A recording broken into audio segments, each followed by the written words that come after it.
إن للمتقين مفازا حدائق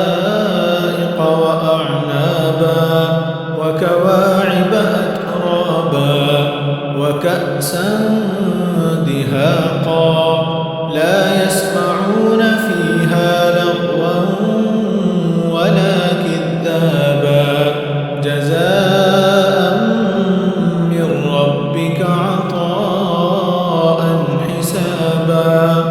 رب السماوات والأرض وما بينهما الرحمن لا يملكون منه خطابا